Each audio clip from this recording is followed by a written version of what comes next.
All right, hello everyone. We are going to take some notes on molecular geometry today. So we're on page 4 of your packet. And when we talk about molecular geometry, remember that molecular, of course, is referring to molecules, and geometry is referring to the study of shapes. So we're going to learn about the shapes of molecules. Right? So when you hear the word geometry, you might think, oh goodness, is this side angle, side theory, or are we going to have to use cosine or tangent? Nope, we're literally talking about shapes. Not quite as simple as square, circle, triangle, but not so far off either. So what we're going to be looking at is we're going to look at how the Lewis structure or structural formulas, this is the Lewis structure, how we can use that to think about our three-dimensional structure, right? Because we need to remember that molecules are actually three-dimensional, right? They don't exist, they're not flat, right? We're not flat, so molecules can't be flat. Some of them are a little bit flat, but not as flat as we draw them on the paper. But even then, right, we have this three-dimensional structure, and this three-dimensional structure contributes hugely to how they interact with each other and the world. So we're going to look through these, and we're also going to talk about this idea of polarity today. So we've talked before about polar versus nonpolar in a bond, right? So are electrons shared evenly in the bond, or is one atom of the bond pulling harder on those electrons? And so now we're going to think about polarity in the entire molecule. All right, so let's start off with this first one. So this first shape we're going to look at is a linear molecule. At any time you just have two atoms in the molecule, it is going to be a linear shape. So the example here we have is P2. So this is a phosphorus, right? This is a phosphorus that is bonded to another phosphorus, right? And something to remember about phosphorus is phosphorus has 5 valence electrons, and that means it has one lone pair. And those 3 additional electrons, right? These are the ones that they use to bond. Now, because both phosphoruses each need to make 3 bonds, excuse me, remember the number of unpaired electrons is the number of times something can bond, but it also is the number of times something has to bond. So because phosphorus has those 3 lone electrons, we can just draw a triple bond in there. Remember, those 3 lines, each one represents one bond. We're used to drawing it maybe with the one line on top, one line in the middle, one line on the bottom. But this just cleans it up a little bit. All right, so when we're thinking about the number of atoms bonded to the central atom, this is going to help us determine the shape of the thing, right? So we can use these to kind of figure out, okay, which one of these shapes is a molecule based on the number of atoms bonded to the central atom and the number of lone pairs. So in this case, we have one, right? We have one atom bonded to the central atom. No matter which one you pick, as the central atom, you still just have one. And in this case, we also have one lone pair on the central atom. Now, in the case of a linear, the first linear shape, this number doesn't really matter so much. The idea is that you just have 2 atoms. Remember that if you have 2 points, it can only ever be a line. You can't be a triangle with just 2 points. So that's why it's always going to be, if you just have 2 atoms, it's always going to be a linear shape. But we're going to come back to this part in a second, and we're going to do all of these first. So next we have linear 2. So this is CO2. And so we have the C in the middle, right, because it can make the most bonds, and the O's on either side. Now this shape is also going to end up being linear, and I want us to think about these 2 things in comparison to when we get down to the bent shape, right, which has a similar structure, right? Because we have H2O, CO2, right? We have one central atom, two offshoots, just like linear two. But I want y'all to be thinking about what is different about those two that results in one being linear and one being bent. So what I'm drawing in here is I'm drawing in our double bonds. Remember, carbon needs to make a total of 4 bonds, 1, 2, 3, 4. And each oxygen needs to make a total of 2 bonds. And so we can do those with each oxygen double bonding to the carbon. Now in this case, right, we have 2 atoms bonded to the central atom for this linear shape, right? 1, 2. Carbon is clearly our central atom. And let's take a look at lone pairs. Lone pairs. All right, does carbon have any lone pairs on it? No, it doesn't, right? So the carbon has no extra electrons on it that are not engaging in bonding, right? So that means 0 lone pairs. Now, our offshoots, right, the oxygens both have 2 lone pairs on them, but that doesn't really contribute so much to the shape. It's more about the arrangement of atoms around the central atom. All right, so next we have trigonal planar. BH3. So boron has 3 valence electrons. It's actually a metalloid, but it can engage in covalent bonding. So it has 3 valence electrons, right? And each of these valence electrons is connected to a hydrogen. And when we draw this as a Lewis structure, we draw it like this, right? When we are drawing our Lewis structures, we draw it in kind of a coordinate plane, right? So everything is coming off at right angles to each other. This is, of course, 180 degrees, but you all get the picture. So number of atoms bonded to the central atom, we have 3. And we have 0 lone pairs, right? There aren't a lot of things that make this shape. Not at all. This is not a common shape. But boron, at least not when there's all single bonds. There's basically just boron.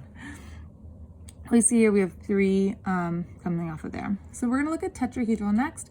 CH4. So the carbon is in the middle. Y'all have drawn this one before. So we have our 4 coming off.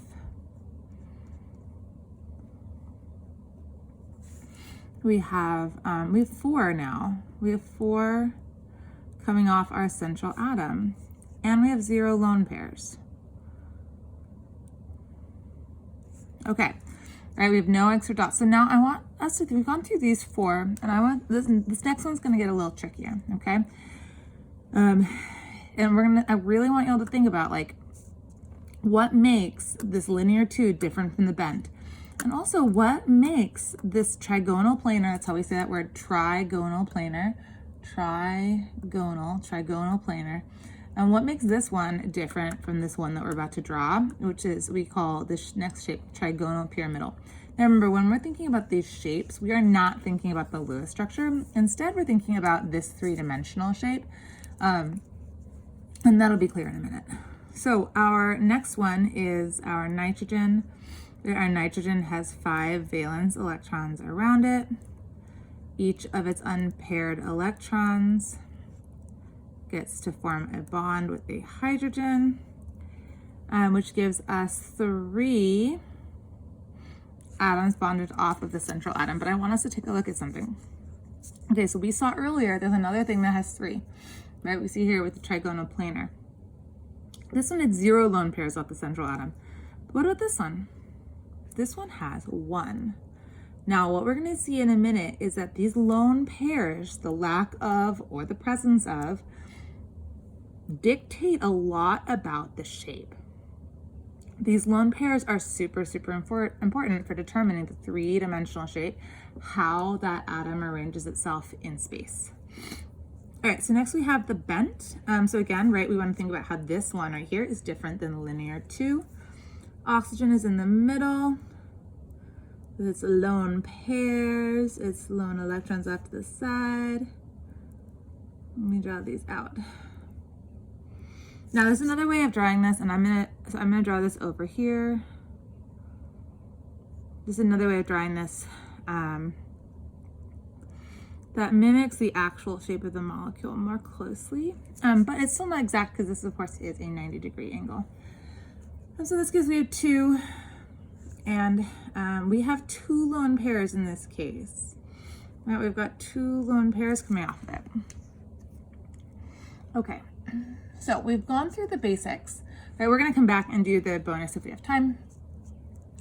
But now I want us to look at our 3-dimensional shapes. Now, there's a few things we got to think about when we're thinking about our 3-dimensional shapes. And largely, it is that we have a little bit more vocab, okay? So when we're thinking about our 3-dimensional shape, we're going to add some arrows to show the relative charge sections of the molecule. And this is going to help us tell if it's polar or nonpolar. So a dipole, what we're talking about here is we are just talking about a polar, like polarity, polar bonds. And the dipole arrow, what it looks like is it looks like this. This side is the more positive side, and this side is the more negative side. And we determine that by electronegativity, right? The side that is more negative is going to be more electronegative. And it becomes more negative because it's pulling those negative electrons closer to it. Side that's more positive is the less electronegative side because it is holding on to its electrons less well. All right, so next we have, we're going to go ahead and draw these structures again.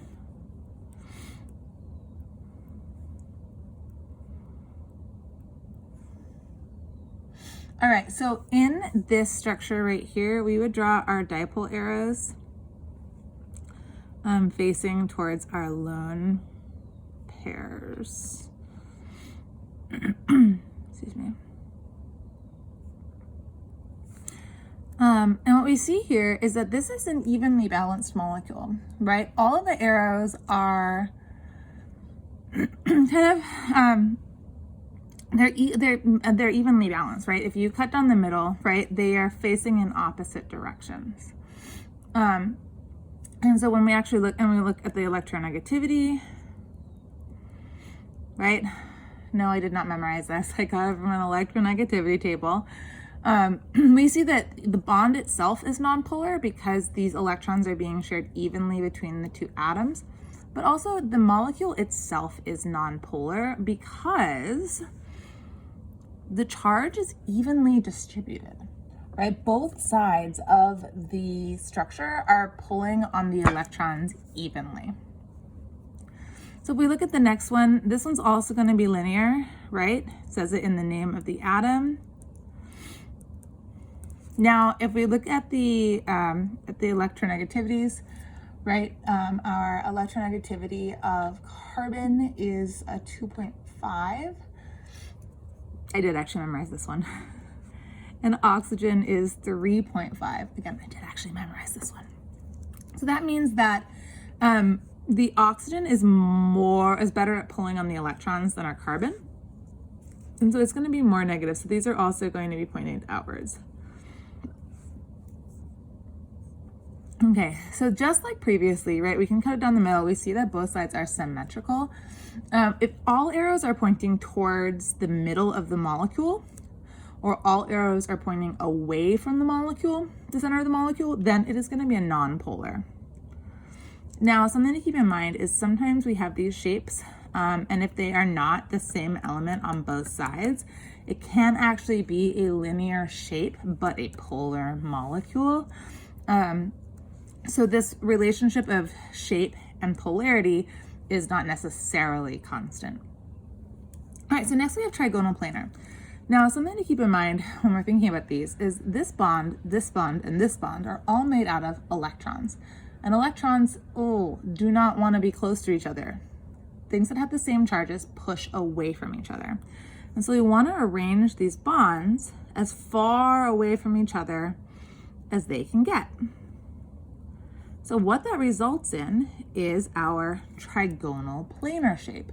Trigonal because it forms a triangle And planar, because it is all in one plane, it is flat. So this right here, this angle right here, from H to B to H, is 120 degrees. This is as far apart as these H's can get in this molecule. Now, if we're adding in our dipole arrows, we need to first figure out electronegativity. And they're pretty darn close in electronegativity, so this does actually mean these bonds are nonpolar, because take a look, it's only 0.1 apart, it's super close. But still, it is very, very slightly favoring the hydrogen as being more negative.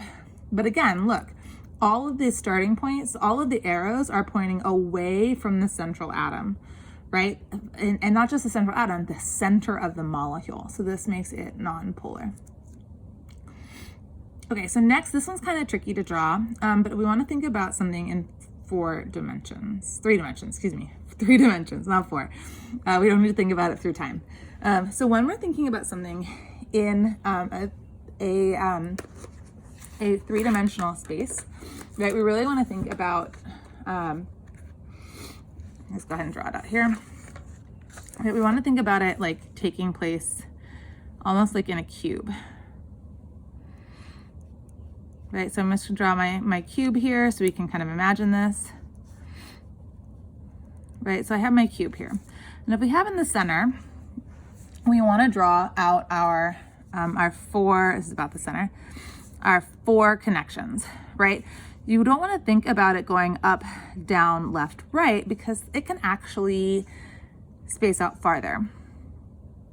So when we have, and a cube is probably not the right shape for this, but what we'll have going on, right, is something more like that, where we have this 3-dimensional shape.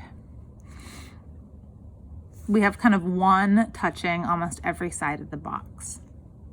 And remind me, I'll show you a balloon example of this to help it make a little bit more sense. But you can also imagine if you had 4 balloons attached together, right? They'd probably look something like this, right? Where we have, you can kind of, if you're looking at it one angle, you can kind of see a balloon in the back, but then you'd see your 3 balloons in the front. And that is what we're going to draw our tetrahedral shape like. So we have our carbon in the middle. We have an H going up, we have an H going out to the side, and we're going to draw this one with a little bit of a wedge. So this wedge in chemistry says this item is coming out towards you. So we can see how one hydrogen is coming towards us. And then in chemistry, we draw these dashed lines to represent that something is going away from us. Excuse me. All right, so when we're looking at this, we see that in this original drawing, this right here appears to be 90 degrees, right? But that's not actually as far apart as these can get. They actually can get quite a bit farther. Look, this is about 109.5 degrees, right? So that's a much larger, that's a much larger angle. And that really makes it so that this is more stable, right? When you push electrons together, they want to push away from each other. So they need to get as far apart as they can. So if we're looking at electronegativity is 2.5, H is 2.1. So that means that all of our arrows are actually pointing inwards. These are, again, our dipole arrows with the little plus sign on the more positive end and the arrow on the more negative end. But again, right, let's take a look. The center of the atom, center of the molecule, not just the central atom of the molecule, but the center of the molecule is the C, right? And all of the arrows are pointing in towards the C. That makes this non-polar. And what we're going to talk more in the next unit about the importance of these polarity things.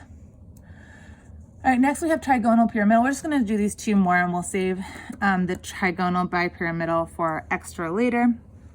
We've got 2 more to go. Trigonal pyramidal. This is where we get a little trickier. Again, we got to think in these 3 dimensions. So let's pull this back up again. So if we're looking at this picture and we replace one of these legs with a lone pair of electrons, just because they're not in a bond, doesn't mean that they don't repel. They don't push away, right? So these are all pushing away. And so we're going to end up with a shape kind of like that, where we have our nitrogen at the top and our 3 hydrogens kind of bent down away from that nitrogen. So we're going to draw our nitrogen in here. And basically, right, we're drawing it like this, right? The C without that top H. And we're going to see this a lot more clearly when we work with molecular model kits. And you'll be able to see this much easier.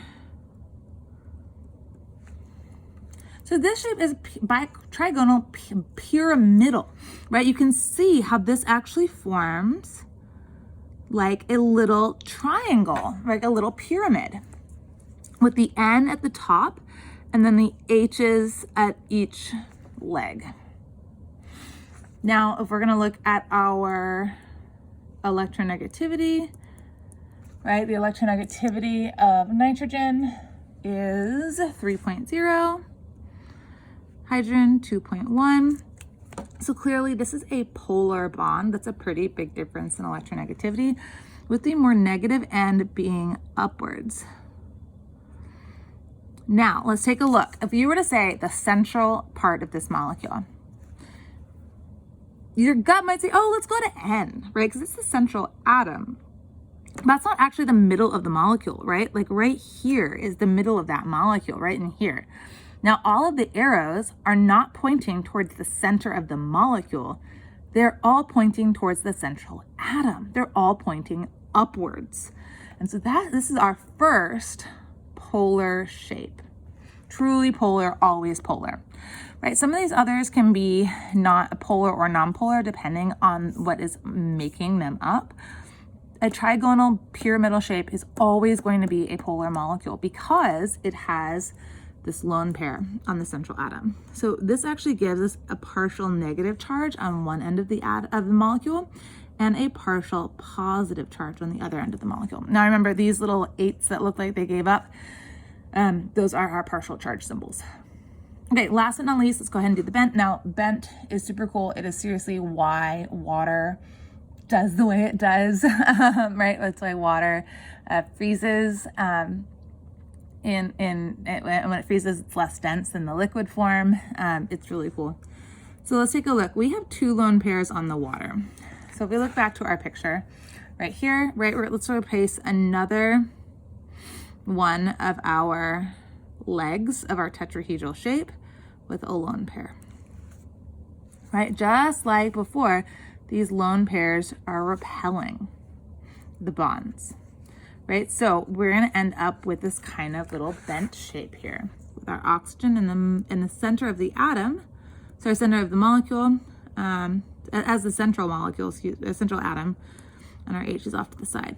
Now you'll notice, right, so this is about 105 degrees.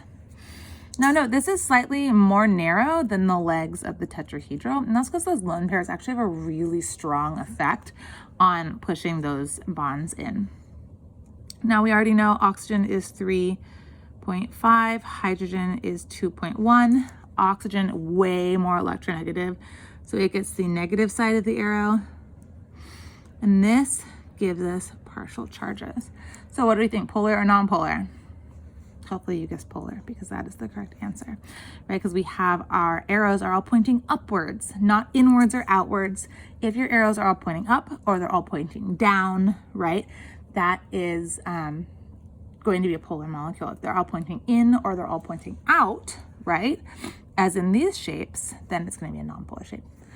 All right, y'all, so those are our notes for now, and great job.